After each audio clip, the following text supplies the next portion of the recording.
Hello and welcome to Early Access Podcast episode 61. I'm your host Angelo as usual, and thank you for stopping by and listening or watching or telling a friend.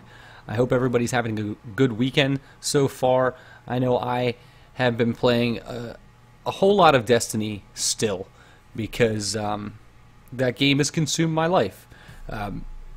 Which is actually the first thing I'm going to start off with. I'm going to jump right into the Destiny and the Taken King, and more importantly, MMO models. Over the last couple weeks since Destiny, the Taken King has come out, there's been a lot of complaints. It's been a mixed bag, if you will.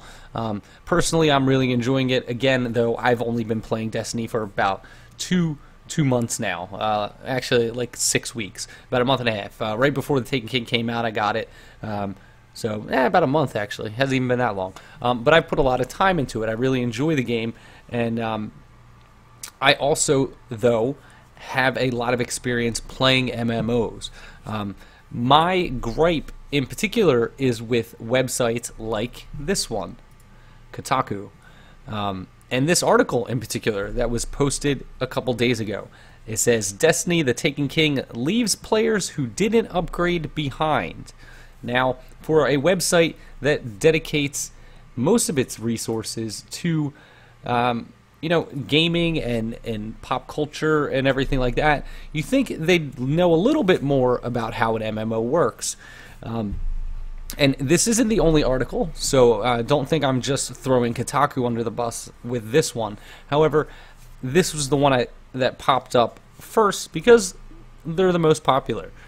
So what Kotaku has to say is that previous content has been made unavailable to players, specifically people that didn't upgrade to the Taken King expansion.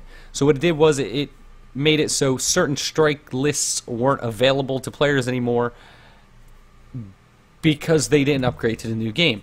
Now, if you played any MMO with an expansion over the last, 10 or so years, you would know that whenever an expansion comes out, that's what happens. You are stuck at the previous level cap. You do not get to pass go. You do not collect $200. There is no extra content for you, my friend. You didn't buy it. So, I don't understand why there is articles like this out there with people complaining about the fact that they don't get any of the new stuff.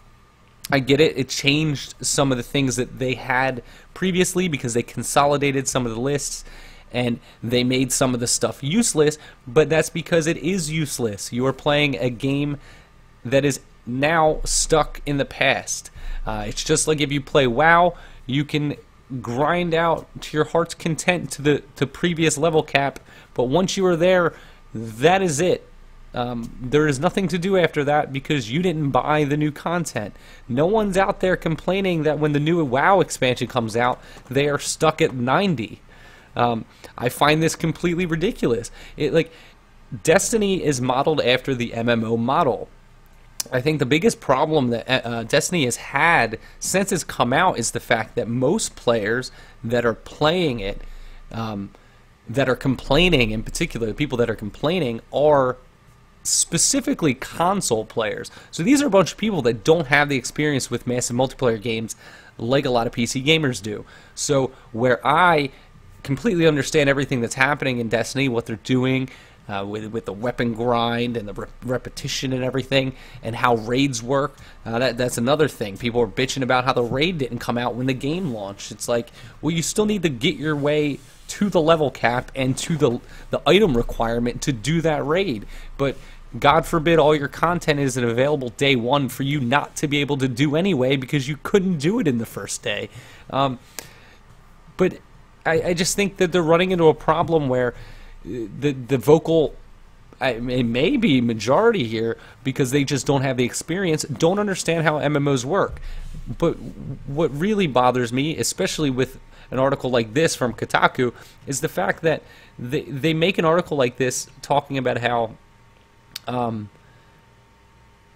these people don't understand how it works, and you're basically giving them credence to complain about it. This is how it's always worked. They quote one player, "Is this even legal? Say you buy a couch for $100. After a year, the company you bought it from comes to your door and asks you for $40 extra for the couch. And if you buy it, you get a nice pillow. You say you don't want to pay, they saw your couch in half and take one half with them. That's how I feel about the Taken King." And then this guy, "I didn't buy the DLC for Elder Scrolls Online, and the total content that was taken away or that I am locked out of as punishment is nothing." Which is not true. If you do not buy new content, you do not get that content. That is how this works. I don't fucking understand these people. They're not taking things away from you. All they are doing is consolidating the content that was there, and you're not gonna the stuff that you're doing is pointless at that point. If you want to play a game that is online only, Destiny is online only, and if you want to continue to play it, you have to buy the expansions.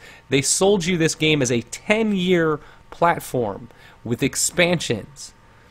If you thought you were going to buy the base version of this game and play it for 10 years, I'm sorry, but you're fucking stupid. If you thought you were going to spend $60 and continue to play this game forever, you're stupid. That is not how this works. It has never worked like that. And the fact that many websites have posted similar articles just perpetuates the stupidity of you people. If you don't understand what an MMO is, do your fucking research first. Then by all means, if you find an issue with it, complain. But I think the reason why Destiny is doing so well, despite all the vocal complaints about how repetitive it is, I think it's because a lot of PC gamers like myself have found themselves finding comfort in playing a game like that on the console, because nothing like that really existed before. The download numbers don't lie. The number of hours people put into the game don't lie. I'm sorry that the game isn't what you expected, but it is what the MMO players expected. Loot grind, fun raids, bullshit quests. We don't want it, but that's what it is. There's not very many good quests, and to be honest, Destiny looks gorgeous. I understand there's not big explosions and crazy set piece moments and everything, but you have to take it for what it is, and it's a first person shooter MMO, and it has never really existed in this way before. The Bungie is doing a lot of really cool things with this game, and it's only going to continue to go. So please don't fault Destiny or Bungie for your ignorance. This is just how MMOs work. You can't expect them to continue to give you free content. This isn't how it works. Blizzard wouldn't be the company it is today if WoW had free content for the last 10 or so years. It just doesn't work that way. I just wish people would have done more research, because personally I'm really enjoying it. The people I know are enjoying it. And these are all people that come from a WoW background. So I don't know how many people bought into this game that never played an MMO and thought this was just the next Halo, but you should have done your research. There's reviews for a reason. I'm sick of seeing just poor decision making across the board, people just blindly buying a game, and again, that could just have been from the way it was marketed. But I'm as far as I'm concerned, I knew exactly what Destiny was before it came out, and I decided not to buy it when it launched because I wanted to see what was going to happen in the first year. When they say that they're going to do a game like this for 10 years, I'm kind of skeptical, and I wanted to see what they actually were doing with the content. And I found it interesting enough that when this expansion came out, which was supposed to be the next big one for them, I decided to pick it up. And I'm glad I did, because, like I said, I'm enjoying the hell out of it. But that's that. So we're just going to jump into another MMO. This one is a PC MMO, though. And it's an action RPG MMO. So think Diablo, but an actual, like, MMO with that kind of mechanic. So, you know, top-down isometric view, if you will. And it's a quest-based action RPG, but in an MMO setting. So lots of other players. This is being produced by Tryon, or it might be developed by Tryon. I'm not 100% sure. Let's double check. Blue Hole Geno Games, Devilian, Blue Hole Geno Games, and their respective logo. So, Blue Hole Geno Games and Tryon World. So, the game is called Devilian, yes. The NDA for the alpha just lifted. I just got access to it today.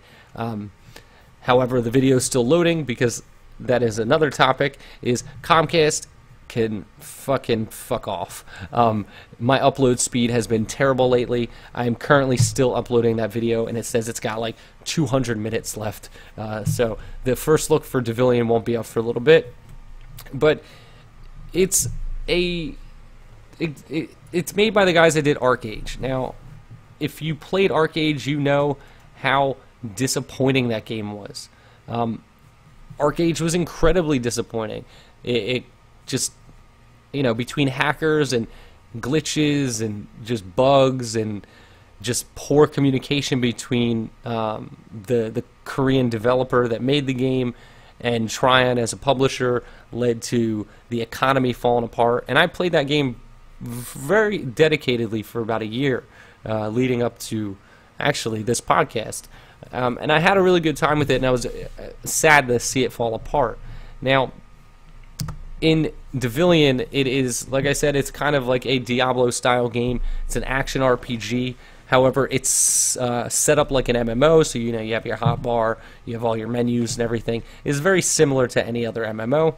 It is going to be free to play, so expect microtransactions. I already looked at the store. It's your typical free to play tropes like buying more bag slots, shit like that.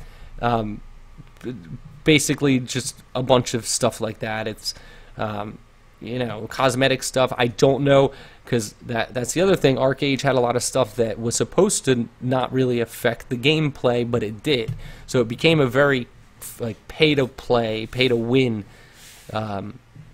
game. So I'm hoping this doesn't go in that direction. However, with a game in this style, where it's not so much, well, I was going to say it's not so much PvP, but then I'm looking here, and it seems like that's a big part of it, actually. So hopefully the cash shop doesn't affect the actual play of the character so much. So far there's 4 characters. They're all, you're a devil, and you've come back to do something. The intro video is still not in English, so I don't know really exactly what's going on there. That, and I skipped over most of the dialogue when I was playing. But yeah, you're just running around collecting stuff. It looks pretty cool. The graphics are really nice. But it seems like the PvP is one of the bigger aspects of the game. And it says that there's going to be 20v20 battlegrounds and 3v3, which seems pretty awesome. And in a big MMO like setting, you can go sign up for the beta now. If you go to deviliangame.com, there's a form for you to sign up for the beta. But like I said, it's in the alpha right now, and the NDA just lifted, so you're going to see a lot more videos for this game soon. I just put one up, like I said. It's about an hour long. Go through like, I don't know, about a dozen or so missions. It's got its problems, like you're running through creatures and none of them aggro you. I don't know if that's by design.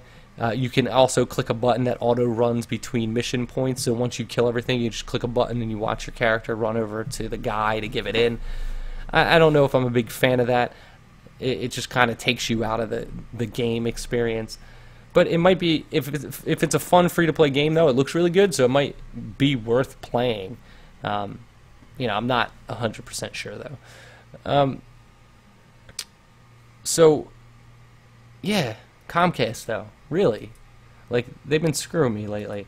Like, seriously, I think let me see, where am I at right now? 33%, I still have 87 minutes, supposedly, on the upload for that video. So, which means this video took probably like 12 hours, and it came up in the middle of the day. So hopefully that doesn't happen. Oh, hey, Bob. Bob wants the podcast. All right, so we're gonna jump into the only 2 games came up when I was searching today, and the first game is called Cards and Castles. Now this game actually looks pretty interesting. It's got 9 reviews, 88% positive. Came out the other day. It's $10. It's in early access, and it's got a really cute cartoon art style. It's a CCG and a slash like grid-based strategy game. So you're collecting cards, and the cards equate to pieces on a game board made up of a bunch of squares. You know, like think of it like chess or something similar. It looks pretty interesting. Actually, it kind of reminds me of no, not really. It doesn't remind me of that at all. I was thinking of another game, but it doesn't. It's completely different. It looks pretty interesting though. Go check it out. It's only $10. Like I said, the positive reviews seem good. This game is like Hearthstone with a chessboard. Yeah, that's actually a good thing. Let's see, what is this game? This guy writes a long thing that I'm not going to read right now, but he says, "What is worse than a free-to-play? What is worse than a free-to-play game? A pay-to-win game. It is a buy-to-play, early access, pay-to-win game. This game is nothing but a scam and an insult towards our PC gamers. Developers actually ask money from people now in order to play their games at beta alpha. There are 2 reviews posted already for this game, and they are either shills or drones. Here is a quote from one of them. The free-to-play model is very good, basically the same as in Hearthstone, and you can get any cards by just playing the game." Okay, so this guy's just ignorant, it looks like. So it looks like it's going to become free-to-play, so that was good to get that information out of there. So this is the type of game where if you are interested in actually helping out the game, buy in for $10, you get access early, and then it's eventually going to turn into a free-to-play game with a free-to-play model, similar to Hearthstone, etc., etc. It looks pretty cool. The art style is pretty cool, so go check that out. Cards and Castles, that's called. All right, the last game I got for you guys is actually, this game looks incredibly cool. I don't know exactly what it is, though, like as far as like a game. It doesn't have a video. It has a bunch of pretty pictures, and it has 25 reviews, 84% positive. It is $19.99 in early access, and I know that they just went through crowdfunding and raised over $150,000 for this project, and it's called Codespells. Now, what it is, it's an unguided sandbox experience where you actually code your spells for your wizard, I guess, or your mage. So you can create anything you want, and it looks like they use a voxel-based game world. So you can, you know, make a fireball that shoots a bigger fireball, or you can make a thing where many fireballs fly around you and you can shoot them all at the same target. I mean, you can do all kinds of crazy stuff. I watched some like clips of this game, and I was like reading about it on their website. Like, it's super interesting. It's made by a group of guys and girls from ThoughtStem, and their whole goal is to teach programming through different things like this. This started out as a learning tool, but I guess over time they turned it into a game, and it looks really cool. There's just something about it that just seems super interesting. It is early on though, and even some of the positive reviews say that it's very early alpha, but you know, people seem to be really enjoying it. If coding is your thing, if you like dabbling in programming and you like open world sandbox games, I think this game is going to be pretty interesting. Even just to dabble around with, just to, you know, play around with the coding as they build this game. It seems really neat. But yeah, Codespells, $20, links in the show notes. It looks really cool, and I hope to hear back from them. I want to reach out and try to get a key for that game because it looks really awesome. But that's going to do it for this episode, guys. I want to thank you again for listening. And don't forget, tell a friend, share the podcast, share the videos. Go subscribe to the YouTube channel, Early Access Podcast on YouTube. Follow me on Twitter, Early Access PC. Go follow the Instagram. It's Early Access on there. Click through the Amazon banner at the bottom of Early Access Podcast, all the way at the bottom, the little right-hand corner. I try to keep it at the bottom. I don't want to be like, Amazon. But click through that link. If you buy anything through Amazon, it gives us a little percentage. Really does help out the podcast. But other than that, I'm going to try to get some more reviews up this week. I have a couple other games up. I don't have the list in front of me, but I have a couple other games that have come out in the last 10 days or so that I'm going to be checking out. So look forward to those. But until next time, guys, this is Angelo with earlyaccessmedia.com and Early Access Podcast. And I will see you guys next time. And I don't know, because video games, why not? I'll see you guys later.